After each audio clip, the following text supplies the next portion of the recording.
Mulai, kamera ready, sound ready, 3, 2, 1, action.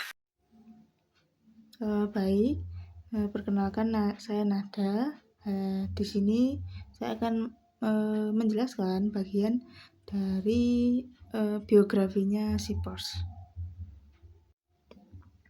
Nah, di sini saya akan menjelaskan yang pertama, Friedrich Peirce atau Peirce merupakan tokoh utama pencetus pendekatan Gestalt yang lahir di Berlin dan ia berasal dari kalangan keluarga yang menengah ke bawah.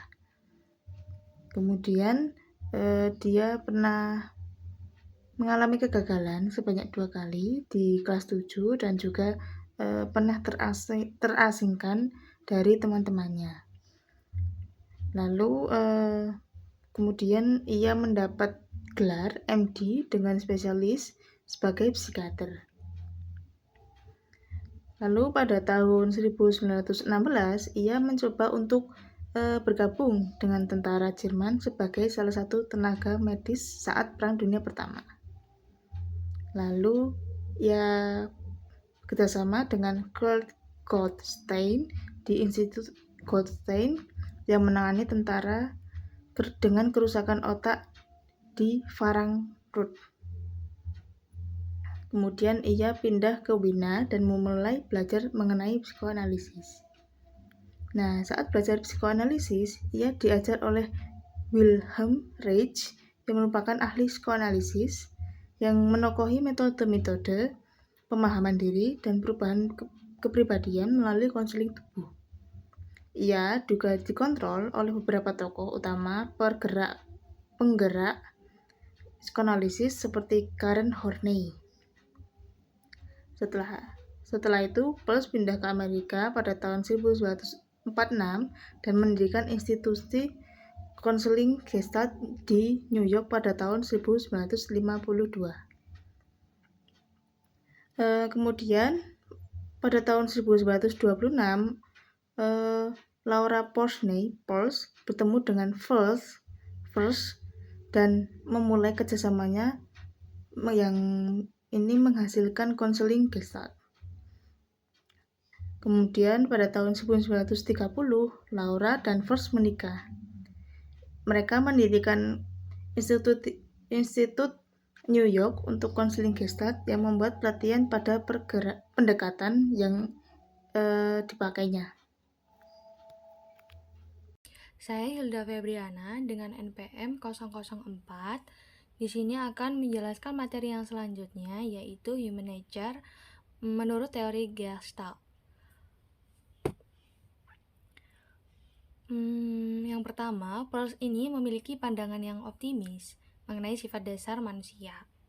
Menurutnya, manusia memiliki sifat dasar yang baik dan memiliki kemampuan untuk menangani atau mengatasi kehidupan meskipun terkadang membutuhkan bantuan dari orang lain. Lalu yang kedua, aktualisasi diri sebagai tujuan dari setiap manusia. Yang selanjutnya atau yang ketiga yaitu manusia bergerak menuju pertumbuhan dan pemeliharaan diri atau self-preservation. Di mana nanti akan saya jelaskan mengenai ini dari tujuan ataupun agenda yang ada di dalam teori Peirce ini. Yang terakhir, setiap manusia dapat menangani atau menghadapi masalah jika dia mengetahui siapa dirinya dan dapat mengorganisasikan kemampuan diri menjadi tindakan-tindakan yang efektif. Menurut Enrique 1975.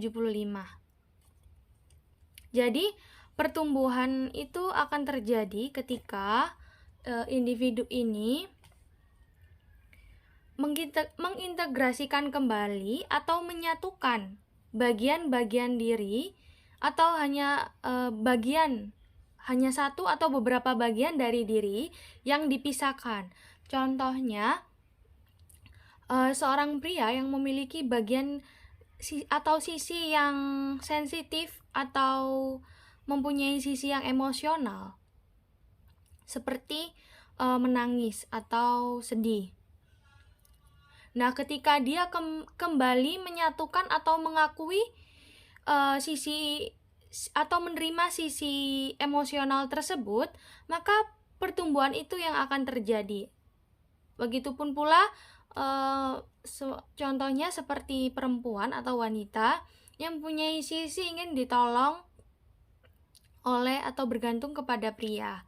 Nah, ketika dia mau menerima atau mengakui bagian dari dirinya yang dipisahkan itu tadi, maka pertumbuhan itu akan terjadi. Baik, saya Lida Seranding-Delus dengan NPM 240401010018. Materi selanjutnya saya akan menjelaskan tentang sistem teori. Meskipun Peirce menggunakan istilah yang berbeda dari para tokoh eksistensialisasi, sebenarnya banyak pemikiran yang sejalan dengan mereka. Namun, Peirce dan rekan-rekannya itu juga menambahkan gagasan sehingga teori konseling Gestalt memiliki ciri khas dan tampak berbeda dari teori eksistensialis. Setelah itu, saya akan menjelaskan beberapa konsep utama yang menjadi dasar dalam konseling Gestalt ini. Yang pertama yaitu keutuhan, integrasi, dan keseimbangan. Nah, menurut Gestalt, manusia itu bisa dilihat hanya dari satu sisi saja. Pikiran, perasaan, dan kondisi tubuh itu saling memengaruhi. Misalkan, ketika seseorang banyak masalah, ia merasa sedih, sulit berkonsentrasi, dan tubuhnya itu menjadi lelah dan susah tidur. Karena semuanya saling berhubungan, untuk memahami seseorang, kita harus melihat dirinya secara keseluruhan. Orang yang sehat adalah orang yang bisa menerima dan menyelaraskan antara pikiran, perasaan, dan tindakannya, sehingga hidupnya itu bisa seimbang. Selain itu juga, ia juga mampu menyesuaikan diri dengan lingkungan tanpa kehilangan jati dirinya. Baik, saya ambil contoh, misalkan kalau kita sedang sedih, biasanya bukan hanya perasaan yang terganggu, tetapi pikiran kita jadi tidak fokus, dan juga tubuh juga bisa terasa lemas. Karena itu, masalah itu harus dilihat secara menyeluruh, bukan hanya dari satu sisi saja. Terus yang kedua yaitu kesadaran atau awareness. Kesadaran berarti memahami apa yang sedang kita pikirkan, rasakan, dan lakukan saat ini. Nah, Gestalt ini menekankan agar seseorang itu tidak terlalu kaku pada masa lalu atau tidak terlalu khawatir tentang masa depan, tetapi fokus pada apa yang sedang terjadi saat sekarang ini. Dengan menyadari keadaan dirinya sendiri, seseorang itu bisa memahami masalahnya dan bertanggung jawab atas keputusan yang diambilnya. Baik, saya ambil contoh, ketika nilai ujian jelek, ia menyadari bahwa dirinya itu kurang belajar dan memilih untuk memperbaiki cara belajarnya. Bukan hanya menyalahkan keadaan atau menyalahkan orang lain di sekitarnya. Misalnya juga, saat kita merasa marah, kita menyadari bahwa kita itu sedang marah. Mengetahui penyebabnya dan juga memilih cara yang tepat untuk menghadapi, bukan menyalahkan orang lain, terus memikirkan masa lalu. Dengan begitu, kita lebih memahami diri kita sendiri dan dapat mengambil keputusan yang lebih baik untuk diri kita sendiri. Materi selanjutnya akan dijelaskan oleh teman saya. Ini saya akan menjelaskan materi yang selanjutnya, yaitu perilaku bermasalah. Perilaku bermasalah dalam teori Gestalt ini terjadi ketika individu itu mengalami gangguan perkembangan yang ditandai dengan yang pertama, rendahnya kesadaran diri. Artinya hidup pada masa kini tetapi kesadarannya tidak ada, atau melakukannya itu dengan otomatis seperti berulang saja. Lalu yang selanjutnya, kurangnya kontak dengan lingkungan. Jadi perilaku bermasalah itu terjadi ketika individu itu kurang berinteraksi ataupun kurang lebih banyak menyendiri dan kurang berinteraksi dengan lingkungannya. Bisa dimulai dari rumah. Lalu yang selanjutnya, ketidakmampuan hidup pada masa kini. Artinya masalah itu terjadi ketika individu itu tidak hidup di masa kini dan menghayati apa yang terjadi di sekitarnya. Artinya pikiran pada saat dia ada di sini, tetapi pikirannya itu tidak ada di masa kini. Pikirannya bisa saja ada di masa lalu ataupun di masa yang akan datang. Nah, dari situlah perilaku bermasalah itu dapat muncul. Selain itu juga ketika dia tidak mampu mengaktualisasikan dirinya. Kondisi-kondisi tersebut itu umumnya dipengaruhi oleh unfinished business, artinya yaitu masalah yang belum terselesaikan, yaitu berbagai masalah dan emosi di masa lalu yang belum terselesaikan atau dipendam.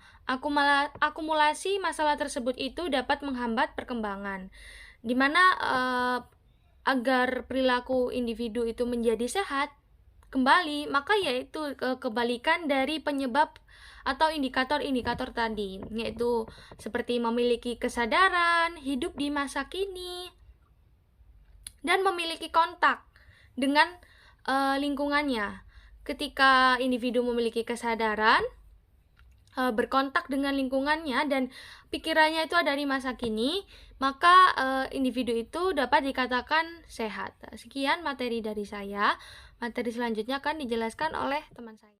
Baik, tadi kita sudah mendengarkan banyak hal nih mengenai konseling Gestalt, mulai dari biografi, pribadi sehat dan bermasalahnya, dan lain-lain. Nah, sekarang kita akan mendengar nih mengenai tujuan dari konseling Gestalt sendiri. Yang pertama itu adalah meningkatkan kesadaran diri konselor nih terhadap pengalamannya saat ini, here and now, dimana salah satu tujuan utama dari konseling Gestalt ini tuh adalah membantu konselor ini untuk memahami atau meningkatkan kesadarannya terhadap apa sih yang sedang dia alami saat ini, dimana kayak konselor itu dibantu nih untuk menyadari perasaannya, pikirannya, apa yang dirasakannya dan dilakukannya nih saat ini. Jadi kayak fokusnya itu tuh fokusnya itu pada saat ini, perasaannya saat ini, bukan pada masa lalu ataupun masa depannya dia. Yang selanjutnya itu adalah membantu konselor ini untuk mengintegrasikan nih pengalaman masa lalunya yang belum terselesaikan. Jadi kayak konseling Gestalt ini membantu konselor itu untuk memahami nih dan menghadapi pengalaman tersebut sehingga tidak lagi nih menjadi beban yang mengganggu konselor pada kehidupan ini. Jadi dia bisa menerima nih permasalahannya di masa lalu, jadi lebih berdamailah pada permasalahannya di masa lalu. Selanjutnya yang ketiga adalah mengembangkan nih pertumbuhan dan kesehatan mental, dimana konseling Gestalt ini membantu nih konselor untuk memiliki pribadi sehat dan psikologis yang lebih matang. Jadi kayak konseling Gestalt tuh membantu nih konselor itu menjadi pribadi yang lebih matang, lebih percaya diri, dan lebih mampu nih menghadapi semua permasalahan dia itu dengan lebih baik. Yang selanjutnya itu yang keempat adalah membantu nih mengatasi ketergantungan terhadap pendapat orang lain. Nah, dimana konseling Gestalt ini tuh membantu nih membantu konselor itu untuk lebih menyadari akan kebutuhannya, keinginannya dan perasaannya sendiri nih, sehingga konselor itu mampu nih membuat keputusan yang tepat akan arah hidupnya dengan lebih mandiri. Jadi kayak dengan demikian tuh kayak dia tuh membantu konselor ini untuk lebih percaya diri nih dan mampu mengambil keputusannya. Jadi kayak konselor itu tidak lagi nih bergantung pada keputusan orang lain nih tentang arah hidupnya, dan jadi dia lebih mandiri dan tidak mendengarkan bukan tidak mendengarkan tapi tidak mendengarkan nih atau selalu menuruti keputusan orang lain nih terhadap arah hidupnya dia. Jadi dia tuh mengambil keputusan tentang dia yang akan menentukan arah hidupnya sendiri, bukan orang lain yang akan menentukan arah hidupnya sendiri. Yang selanjutnya itu yang kelima adalah meningkatkan kesadaran diri terhadap aspek emosional, kognitif dan perilaku. Dimana konseling gestalt itu membantu nih konselor itu untuk memahami hubungan antara perasaan, pikiran, dan tindakan yang dimilikinya. Kayak seringkali kan seseorang itu tidak menyadari nih bahwa perilakunya itu dipengaruhi oleh pikiran dan perasaan tertentu. Kayak dengan meningkatkan kesadaran terhadap ketiga aspek tersebut tuh konselor itu dapat mengenali nih pola-pola yang selama ini itu mempengaruhi dirinya dan mulai nih melakukan perubahan yang lebih baik dan lebih positif dalam kehidupannya. Yang keenam itu adalah membantu nih konselor itu menerima berbagai sisi dalam popularitas dalam dirinya atau popularitas lah dalam dirinya. Dimana kan setiap individu itu pasti nih memiliki setiap sisi, baik kelemahan maupun kekurangan.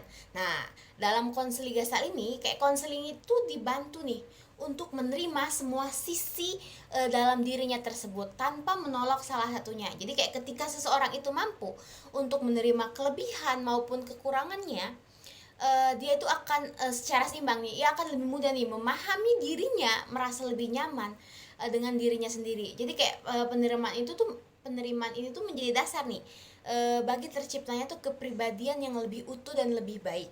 Yang selanjutnya yang ketujuh adalah membantu konselor ini untuk menjadi lebih sadar, utuh, bertanggung jawab atas pengalaman serta pilihannya. Dimana kayak konseling gestalt ini menekankan nih bahwa setiap individu itu memiliki nih kebebasan untuk memilih, tetapi juga harus bertanggung jawab nih atas pilihannya sendiri. Jadi kayak konselor itu dibantu nih untuk menyadari bahwa dirinya itu memiliki peran dalam menentukan jalan hidupnya yang dia jalani sendiri. Jadi kayak dengan kesadarannya ini kayak konselor itu tidak lagi nih menyalahkan keadaan atau orang lain tuh atas keputusan yang diambil, tapi dia melainkan dia belajar nih menerima tanggung jawab dan konsekuensi nih atas semua pilihan atau semua keputusan yang dia ambil. Yang selanjutnya adalah membantu konselor ini mengekspresikan perasaan dan pengalaman nih secara autentik. Dimana kayak dalam konseling gestalt itu kayak konselor itu didorong nih untuk mengungkapkan perasaan, pikiran, dan pengalaman yang dimilikinya itu secara lebih jujur dan apa adanya. Jadi kayak kemampuan mengekspresikan diri secara otentik ini membantu konselor itu untuk memahami dirinya dengan lebih baik dan membangun nih hubungan yang lebih sehat dengan orang lain. Yang terakhir adalah mendorong konselor nih untuk mengalami dan memahami perasaannya secara langsung.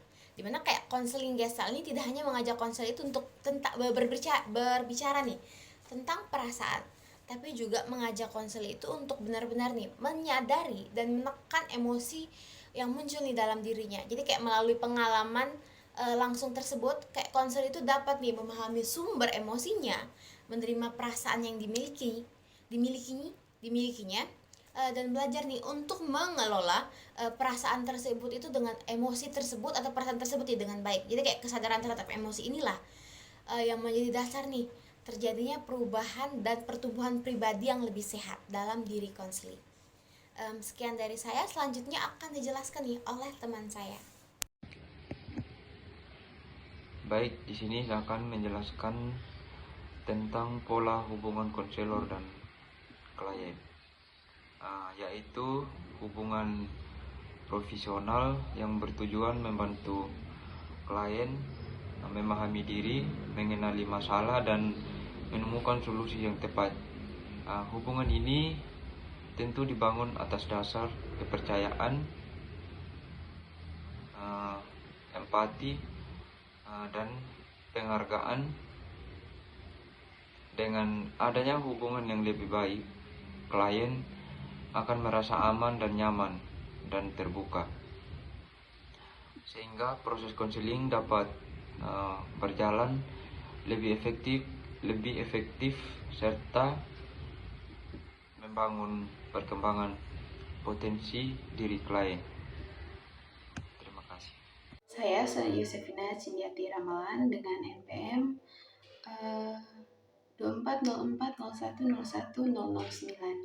Baik, selanjutnya saya akan menjelaskan tentang peran konselor dalam konseling Gestalt. Yang pertama itu di mana konselor menciptakan suasana yang kondusif atau nyaman bagi klien.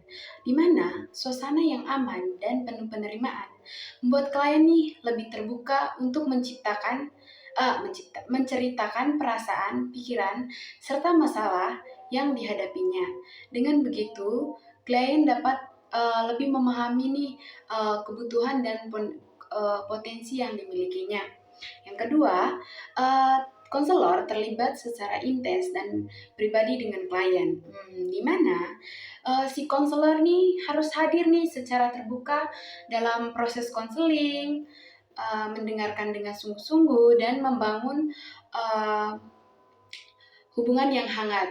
Di sini hubungan yang baik antara konselor dan konseli dapat membantu proses konseling menjadi lebih efektif. Yang ketiga itu menurut Polster tahun 1973, di mana konselor Gestalt harus memiliki karakteristik yang menyenangkan, berenergi dan manusiawi.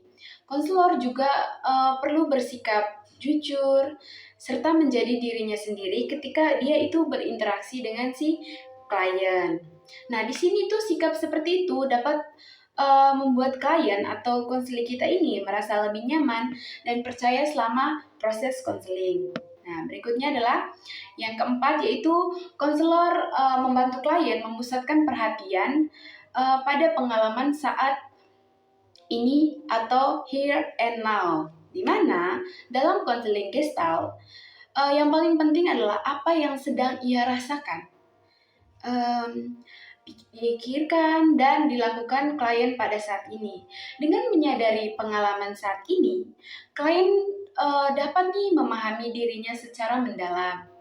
Yang kelima, konselor membantu si klien atau konseli ini mengenali hambatan-hambatan yang mengganggu perkembangan dalam dirinya. Hambatan tersebut itu dapat berupa perasaan yang dipendam, konflik yang belum selesai, atau kebiasaan yang kurang baik. Nah, setelah si konseling menyadari hambatan tersebut, klien dibantu untuk mengarahkan energinya ke perilaku yang lebih positif dan bermanfaat. Yang keenam atau yang terakhir adalah konselor membantu nih si klien atau si konseling kita untuk mengenali pola-pola yang sering muncul dalam kehidupannya. Misalnya itu dari cara berpikir, merespon masalah, atau kebiasaan tertentu yang terus berulang. Nah, dengan memahami pola tersebut, klien dapat lebih mengenali dirinya sendiri dan membuat perubahan jadi lebih baik. Jadi di sini kesimpulannya adalah tugas utama dari si konselor Gestalt yaitu membantu klien meningkatkan kesadaran diri, memahami apa yang dirasakan saat ini, mengenali hambatan dan pola perilakunya, serta mendorong klien nih untuk bertanggung jawab terhadap pilihan dan kehidupannya sendiri. Baik, selanjutnya yaitu syarat menjadi seorang konselor dalam konseling Gestalt. Dalam konseling Gestalt, seorang konselor tidak cukup hanya memiliki keinginan untuk membantu orang lain. Konselor di sini juga harus mempunyai pengetahuan, sikap, dan keterampilan yang baik agar proses konseling dapat berjalan dengan efektif. Syaratnya ada 3. Yang pertama adalah pengetahuan. Nah, di mana seorang konselor itu harus memahami nih bagaimana manusia berkembang, bagaimana pikiran dan perasaannya bekerja, serta bagaimana seseorang berinteraksi dengan lingkungannya. Di sini, konselor perlu memahami nih bahasa tubuh, karena terkadang apa yang dirasakan oleh seseorang itu tidak selalu bisa diungkapkan melalui kata-kata. Selain itu, konselor harus bisa memahami nih konsep unfinished business, yaitu di mana pengalaman atau masalah yang belum terselesaikan dan masih mempengaruhi kehidupan seseorang hingga saat ini. Dalam pengetahuan, konselor harus memahami kondisi konseli atau klien kita ini secara lebih mendalam. Yang kedua adalah sikap. Konselor Gestalt harus memiliki keyakinan bahwa setiap individu itu mempunyai kemampuan untuk berubah dan berkembang menjadi lebih baik. Di mana konselor juga harus bersikap jujur, terbuka, dan menjadi dirinya sendiri ketika dia berinteraksi dengan si konseli. Nah, selain itu, konselor harus mampu nih menunjukkan empati, yaitu di mana dia memahami apa yang dirasakan oleh si konseli tanpa dia menghakimi. Nah, seperti sikap ramah, sabar, hangat, kreatif, dan penuh semangat sangat penting dalam membuat konseli itu merasa nyaman dan lebih percaya kepada si konselor. Nah, yang ketiga atau yang terakhir adalah keterampilan. Di sini, si konselor ini harus mampu nih membangun hubungan yang baik dengan konselinya, sehingga tercipta nih suasana yang aman dan nyaman untuk bercerita. Konselor harus memahami yaitu konselor harus memiliki kemampuan untuk mendengarkan dengan baik, memberikan motivasi, membantu konseli memahami pikiran, perasaannya, serta memberikan umpan balik yang dapat membantu konseli untuk melihat dirinya sendiri dengan lebih jelas. Nah, konselor juga harus mampu nih melihat atau membantu nih konseli menyadari masalah yang belum terselesaikan dan membimbingnya untuk menemukan menemukan cara penyelesaian yang lebih sehat. Baik, di sini saya akan menjelaskan kelebihan dan kekurangan. Kelebihan adalah kemampuan atau sifat positif yang dimiliki seseorang yang dapat membantu dalam mencapai tujuan, meningkatkan prestasi, membangun hubungan yang baik, dan menumbuhkan rasa percaya diri. Kekurangan yaitu kelemahan atau keterbatasan yang dimiliki seseorang dan masih perlu diperbaiki. Kekurangan dapat menjadi kesempatan atau belajar, berkembang, dan menjadi pribadi yang lebih baik dari masa depan.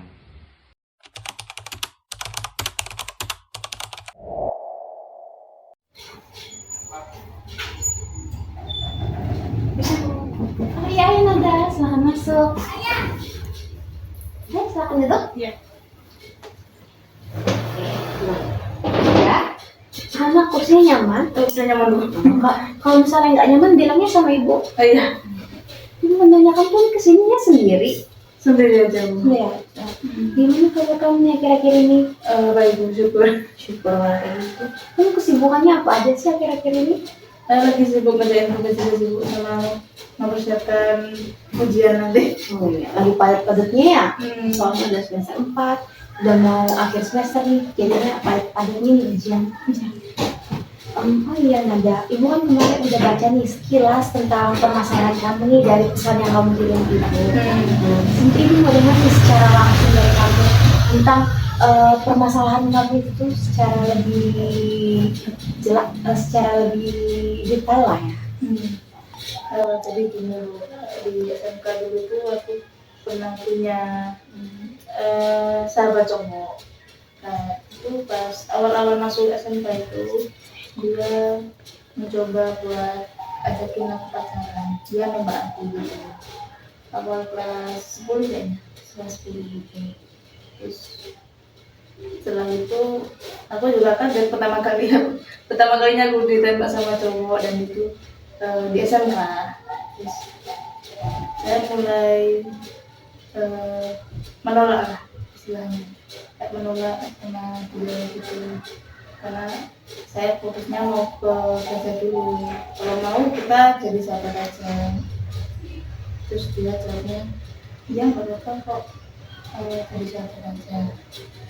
Nah itu ya, kita selama 3 tahun itu kita jadi sahabat baik, saling support kalau ada masalah itu, kita saling cerita, saling kasih solusi lah kalau ada masalah gitu. Setelah itu kita lulus bareng juga. Habis itu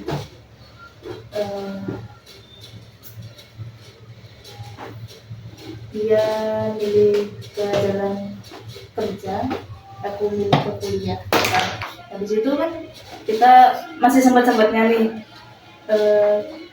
kontak-kontakan atau saling menghubungi gitu. Terus sampai semester 2 akhir kita masih sering catatan bareng, saling kirim video-video lucu gitu. Terus awal semester 3 itu kita udah lost contact atau udah jarang menghubungi lagi, karena kita tahu kan ya, kehidupan kita masing-masing, dia kerja, aku kuliah, dia fokus ke kerja, aku juga fokus ke kuliah. Aku juga kan semester 3 juga mulai padat-padatnya kan, mulai repot juga. Terus waktu awal semester 4 itu dia menghubungi aku dengan dia mengatakan kondisinya itu tidak baik-baik saja.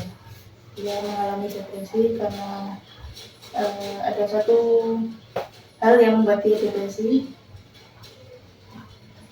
Kemudian ya saya sebagai temannya kan juga nggak tinggal diam lagi, pasti kan membantu dia dalam kesulitan apapun, saya pasti bantu. Ya saya bantu dia sebisa mungkin lewat sering memberikan kabar, sering menanyakan kabar dia, gimana kabar kamu hari ini. Terus aman aja, udah agak membaik kok, terus aku kecemasan juga agak membaik, syukur gitu. Terus karena aku sering kasih dia perhatian selama dia sakit itu, jadi dia menganggap dia tuh masih memiliki ekspektasi kalau aku tuh masih jadi pacar dia, walaupun enggak sekaligus pacaran ya, mungkin dia masih menganggap aku tuh punya perasaan lebih ke dia. Kemudian dan itu akhir-akhir ini dia sering kirimin aku kabar, dan juga kabar aku itu juga dan itu membuat aku risih. Udah dan kamu kan udah sembuh, terus coba deh kamu fokus lagi ke hidupmu, ke pekerjaanmu. Pokoknya kan juga fokus ke kuliahku juga. Jadi kalau kamu kirimin pesan terus ke aku tuh aku agak risih gitu. Akhirnya setelah itu aku udah nggak chatan lagi sama dia, dan ketika aku chat lagi dia udah nggak balas respon aku. Cuman dicentang biru aja. Terima kasih kamu udah menceritakan nih cerita kamu. Terima kasih kamu udah mau jujur nih kepada ibu tentang masalah kamu. Nah, kalau ibu boleh nanya nih, setelah kamu menceritakan kisah kamu atau permasalahan kamu kepada ibu nih, apa sih yang kamu rasakan saat ini tentang situasi ini? Ya agak setengahnya tidak bersalah dan merasa bersalah. Ada kan setengah-setengah antara bersalah atau tidaknya. Di satu sisi saya juga risih, di satu sisi saya juga kasihan sama dia, kalau nggak direspon kan juga akhirnya dia kecewa atau gimana. Jadi kamu kayak merasa posisinya merasa nggak nyaman, tapi dia juga kasihan dan takut dia kecewa nih sama mamanya. Pasti berat banget ya buat kamu. Oke, baik. Ibu, kita akan mencoba nih satu pendekatan dalam teori Gestalt, yaitu mengenai kursi kosong. Di mana nanti ibu akan memberikan dua bangku nih, di mana bangku satunya berhadap-hadapan, di mana satunya itu bangkunya kosong dan kamu duduk di bangku sebelahnya. Di mana bangku kosong itu kamu akan bertindak atau membayangkan seolah-olah kamu itu melihat teman kamu, sahabat SMA kamu lah ya, sahabat SMA kamu ini. Nanti kamu tuh bisa nih menyampaikan semua hal yang ingin kamu sampaikan untuk menjelaskan kesalahpahaman atau apa yang kamu rasakan di saat ini kepada dia, apa yang mengganjal dalam hati kamu kepada dia. Nanti setelah kamu dalam menyampaikannya, kamu akan berpindah posisi nih, di mana kamu akan memposisikan diri kamu sebagai sahabat kamu ini. Nanti kamu akan melihat baru kamu membayangkan seolah-olah bertindak kamu seperti Doni. Bagaimana? Apakah siap? Kita mulai ya. Mulai saja ya, jangan tegak. Bayangkan yang di depan kamu ini adalah sosok sahabat kamu. Kamu bisa menguapkan segala emosi kamu, perasaan kamu, atau hal-hal yang selama ini mengganjal di hati kamu kepada dia. Bisa kamu bayangkan? Sampaikan apa yang ingin kamu sampaikan kepada dia, Nada. Silahkan sampaikan. Jadi ibu dari aku tahu kamu sahabatku dan jadi bangga juga kamu sebagai sahabat. Tapi akhir-akhir ini aku bukan bermaksud menyakiti kamu ya, nggak balas chat kamu, nggak respon pesan yang kamu kirim. Aku nggak maksud menyakitin hati kamu dan aku tahu juga aku kan juga membantu kamu kayak keluar dari masalah kamu, stres kerja, kecemasan, kan aku juga bantuan dari aku tuh murni karena aku peduli sama kamu, bukan karena hal lain, tapi pure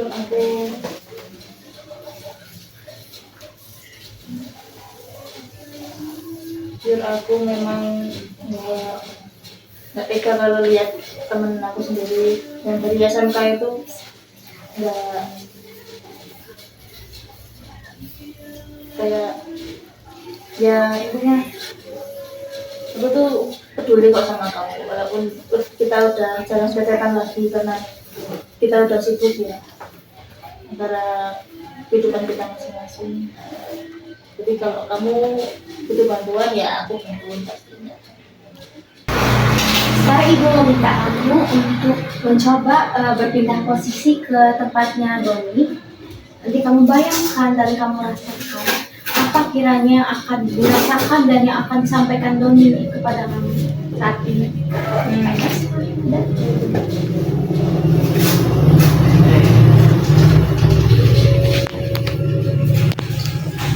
Baik Doni, setelah kamu mendengarkan nih apa yang disampaikan Nada kepada kamu, segala hal atau unek-unek dia kepada kamu, apa tanggapan kamu atau apa yang kamu rasakan saat dia menyampaikan itu kepada kamu?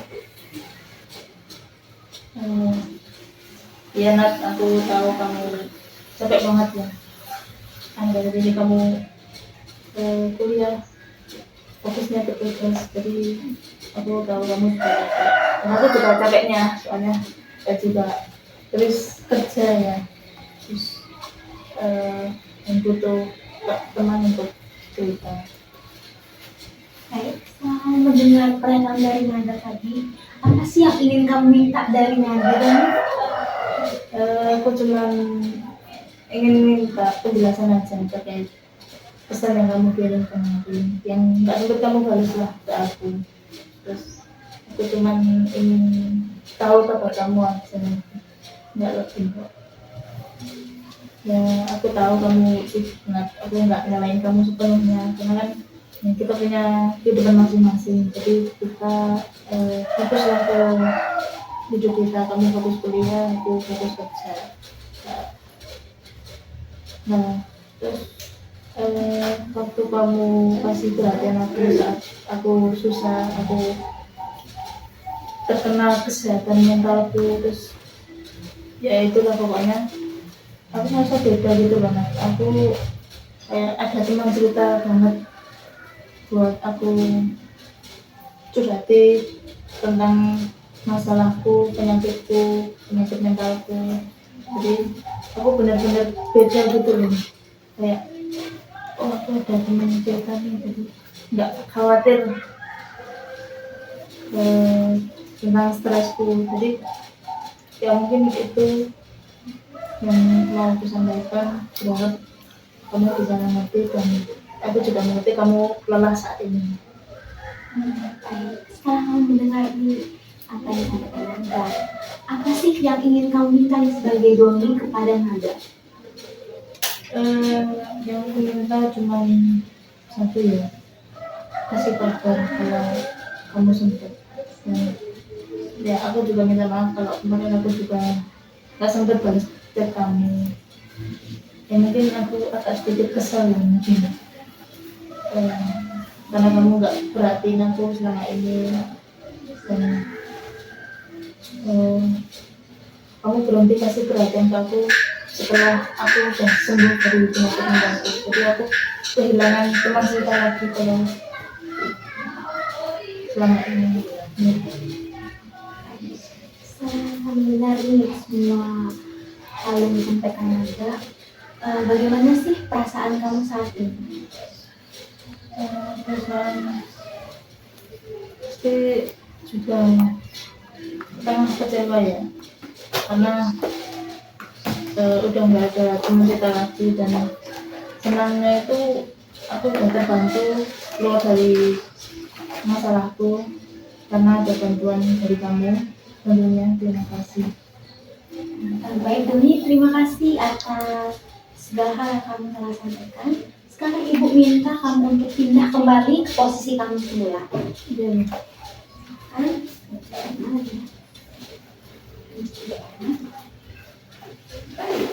Ibu yang baik, setelah kamu mendengarkan nih segala keluh kesah, penyampaian yang dikatakan Doni kepada kamu, apa yang ingin kamu katakan kepada Doni sekarang ini kan?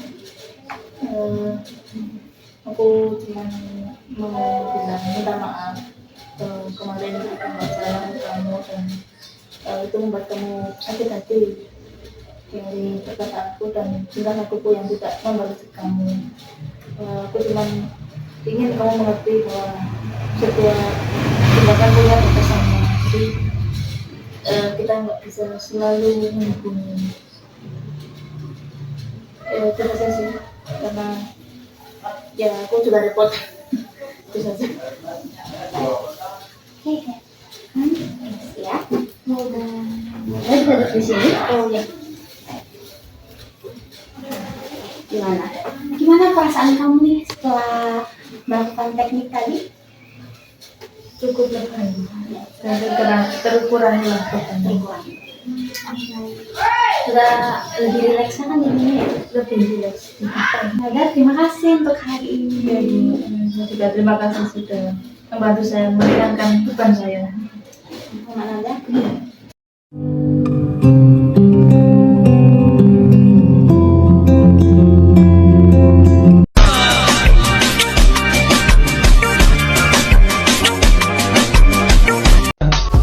I just had to let you know you're